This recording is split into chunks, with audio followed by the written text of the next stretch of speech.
नमस्कार दर्शक बंधु लेटेस्ट जॉब्स ओडिशा को आपण मानक स्वागत। दर्शक बंधु आज निजुक्ति सूचना रही टाटा स्टील प्लांट रे निजुक्ति टाटा स्टील रिक्वायरमेंट 2024। दर्शक बंधु जदि आपण 10वीं श्रेणी पास करछंती एही पदवी अप्लाई करि परिबे। आपण माने कौनसी स्वीकृति प्राप्त बोर्ड किंबा रजिस्ट्रार रु जदि 10th स्टैंडर्ड ते पास करछंती ताहले टाटा स्टील रो फ्रेशर्स रिक्वायरमेंट 2024 को अप्लाई करि परिबे। टाटा स्टील लिमिटेड आपण मानक ठारो ऑनलाइन रे आवेदन को आह्वान करछंती किछि पोस्ट पई। टाटा स्टील रो हे फ्रेशर्स पोस्ट पई जदि आपण माने आवेदन करबा को इंटरेस्टेड अछंती ताहले जानतो आपनकर एलिजिबिलिटी क्राइटेरिया कोन रहबो, एजुकेशनल क्वालिफिकेशन कौन रहिबो, बयस सीमा कौन रहिबो, दरमा केते मिलिबो, आपनकर सिलेक्शन प्रोसेस केपर रहिबो, पोस्ट प्लेस ऑफ पोस्टिंग कोठे रहिबो, टोटल पोस्ट केते वैकेंसीज रिलीज होईछि, इंपोर्टेंट डेट कौन रहिछि, इंपोर्टेंट नोट कौन रहिछि, कौन कौन डॉक्यूमेंट रो आवश्यक हबो जदि आपण माने ऑनलाइन रे आवेदन करछन्ती, एप्लिकेशन फी अछि कि नाही एवं आपण माने किपरि अप्लाई करिवे देखि नबा।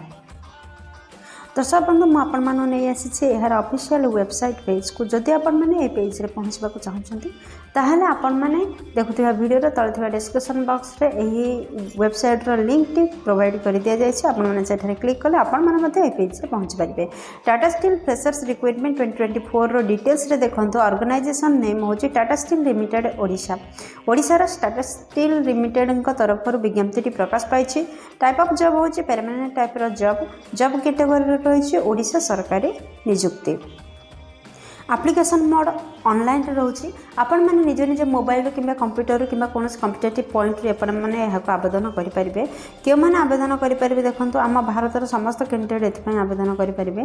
प्लेस ऑफ पोस्टिंग रहइबो आपनकर भारतर जे कोनसी स्थान रे आपनकर निजुक्ति रहइबो। लास्ट डेट होची 17 जनवरी 2024। दर्शक बंधु चलित मास 17 तारिख पर्यंत डेट रही यार आपण माने जल्दी आवेदन करंतु। जेंडर उभय पुरुष एवं महिला प्रार्थी मैंने एथि आवेदन करें। टाटा स्टील फ्रेशर्स रिक्वायरमेंट 2024 रो एलिजिबिलिटी क्राइटेरिया आमे प्रथम देखिना एजुकेशनल क्वालिफिकेशन आपनकर शिक्षागत योग्यता कौन रहा आवश्यक जदि आपण मैंने यह पदवी आवेदन कर। दर्शक बंधु आपण मैंने जदि नॉर्मल 10th क्लास टी पास करछंती जदि कौनसी रिकॉग्नाइज्ड बोर्ड रु ताहले आपण मैंने यह पदवी आवेदन करें। इंग्लिश मैथमेटिक्स साइंस रखिथिबा आवश्यक आपण मानक 10th रे। एथि फिजिकल फिटनेस रोचे। देखो आपंकर हाइट 152 सेंटीमीटर होइथिबा दरकार जदि आपण माने पुरुष। जदि आपण माने महिला अटंती ताहले 142 सेंटीमीटर हाइट होइथिबा दरकार। जदि आपंकर छातीर चौड़ा 5 सेंटीमीटर माने 5 सेंटीमीटर वृद्धि पाई पार अच्छी एक्सपांड कले आपंकर छाती जिते चौड़ा अच्छी एटा पुरुष प्रार्थी मानी एवेलेबल। आपण मान छातीर जिते चौड़ा अच्छी ताहा एक्सपांड कले एक्सपांडेशन अवस्था 5 सेंटीमीटर वृद्धि पाई पार अच्छी। आई साइड रहा 6x6। आपण मानर कलर विजन नॉर्मल रही आवश्यक। वेट 45 kg रही आवश्यक मेल क्षेत्र में। फीमेल क्षेत्र में वेट 40 kg रही आवश्यक। दर्शक बंधु एति जदि फिजिकल फिटनेस अच्छी आपण पाखे क्वालिफिकेशन ताहले आपण माने निहाती भाव में यह पदवी आवेदन करंतु। दर्शक बंधु ए प्रश्न देखि नियंतु आपनकर बयस सीमा कौन रहा आवश्यक। जदि आपण माने साधारण वर्ग रु बिलोंग करछन्ती ताहले आपनकर सर्वनिम्न बयस 18 एवं सर्वाधिक बयस 40 वर्ष रहा आवश्यक। यह व्यतीत एज रिलैक्सेशन मध्य गवर्नमेंट रूल अनुसार रही। जदि आप ओबीसी स्टूडेंट अच्छी ताहले आपण मानकर एज लिमिट 3 वर्ष पर्यंत कोहल कर दिज्व जहाँफल आपण मान सर्वाधिक 43 वर्ष पर्यंत फॉर्म अप्लाई करेंगे। जदि आपण मैंने ST SC कि PWD कि एक्स सर्विसमैन कैटेगोरी बिलोंग कर आपण मानकर सर्वाधिक बयस सीमा को 5 वर्ष कोहल कर दिज्व जहाँफल आपण मैंने 45 वर्ष पर्यंत फॉर्म अप्लाई करेंगे। सैलरी मीटर देखा गले आपण मानक गुड सैलरी प्रोवाइड कर दिज्व टाटा स्टील तरफ।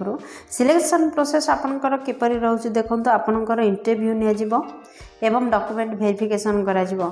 यह व्यतीत आपण मानकर कौनसी भी एग्जाम हबार नहीं। आपण माने बिना एग्जाम रे गोटे इंटरव्यू रे सीधा भर्ती हो पारे जॉब रे। एप्लिकेशन फी कौन रही देखंतु। जदि आपण माने जनरल कैंडिडेट ताहले आपण मान पय एप्लिकेशन देय किछि नाही। EWS मध्य किसी देय आपण मानक नाही।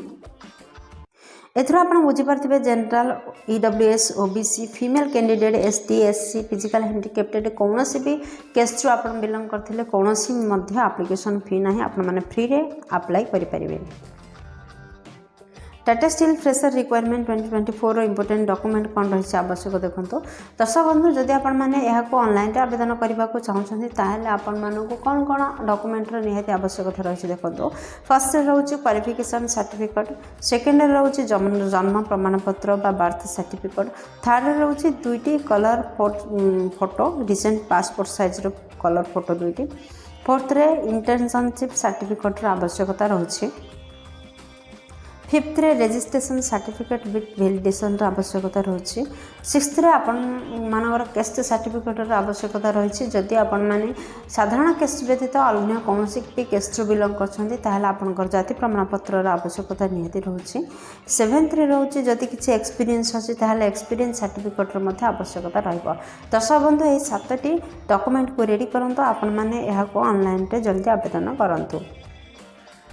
Tata Steel freshers requirement 2024 important date रे कौन रही देखो।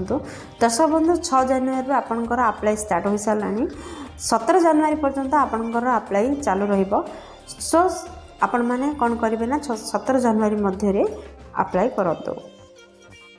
Tata Steel freshers requirement 2024 important note कौन रही देखो। दर्शक बंधु आपण माने केयरफुली आपणकर एप्लिकेशन को फिलअप करंतु एवं आपणकर एप्लिकेशन को सबमिट करिया पूर्व भल भाव में चेक करंतु, देन सबमिट करंतु। आउ लास्ट डेट रो पूर्व आपण मानकर एप्लिकेशन जेपरी सबमिट होता है से प्रति टिके ध्यान दिंतु। जदि आपण माने यह न करिवे ताहले आपणकर दरखास्त को अग्राह्य करा जिवो अथॉरिटी द्वारा। How to apply Tata Steel freshers requirement 2024। Tata Steel freshers 2024 को आपण माने किपरि ऑनलाइन आवेदन करेंगे देखो। दर्शक बंधु फास्ट आपण माने विजिट करंतु यार ऑफिशियल वेबसाइट एवं यार ऑफिशियल नोटिफिकेशन को। दर्शक बंधु आशा आपण माने मध्ये जानिछंती जे आपण माने देखुथिबा वीडियो तळे थिबा डिस्क्रिप्शन बॉक्स रे एही जॉब रिलेटेड समस्त लिंक उपलब्ध रही। आपण माने सेटारे क्लिक कले मध्ये आपण माने यार नोटिफिकेशन रे पहुंच परिबे एवं सेठारु अप्लाई करि परिबे। सेकेंड रोचे आपण मैंने अप्लाई करने पूर्व भल भाव में नोटिफिकेशन को पढ़ु देन अप्लाई करूँ। थर्ड रोचे जिते आपण मानकर रिक्वायर्ड डॉक्यूमेंट जहाँ सब मगा जाए आपण मैंने एंट्री करूँ। फोर्थ रोचे जितेबाला आपण मैंने रजिस्टरिंग करुँचे आपण मैंने नोट करूँ जो जो डॉक्यूमेंट सब देते। फिफ्थ रोचे अपलोड करूँ आपंकर रिसेंट पासपोर्ट साइज फोटो एवं सिग्नेचर को। सिक्स्थ आपण मानक अथॉरिटी मान द्वारा जहाँ डिक्लेरेशन दी जाए भल भाव में पढ़ु एवं से एग्री हूँ। सेवेन्थ रोचे जदि किसी फी पेमेंट करार अच्छी ताहले पेमेंट करूँ। दर्शक बंधु आपण मैंने निश्चित रुहतु आपण समस्त फ्री एप्लिकेशन सुविधा रही। आपण मानक कौन भी फी देवा पड़ो ना से आपण मैंने 789 नंबर को इग्नोर करूँ। 10 रोचे लास्ट रे सबमिट करूँ आपणकर एप्लिकेशन को लास्ट क्लिक दे सबमिट करूँ। देन यार गोटे हार्ड कॉपी नहीं नियंतु जहाद्वारा ऑफलाइन रे आपण मानक यह काम आसो। दर्शक बंधु आशा करछि वीडियोटी आपण मानकर बहुत उपकार लगी।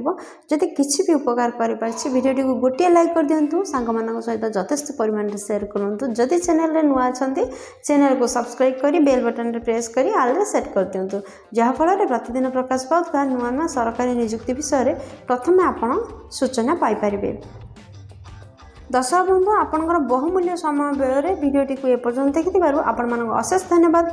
पुणी देखाबो लेटेस्ट जॉब्स ओडिसा रो एक नुआ अध्याय से पर्यंत जय जगन्नाथ।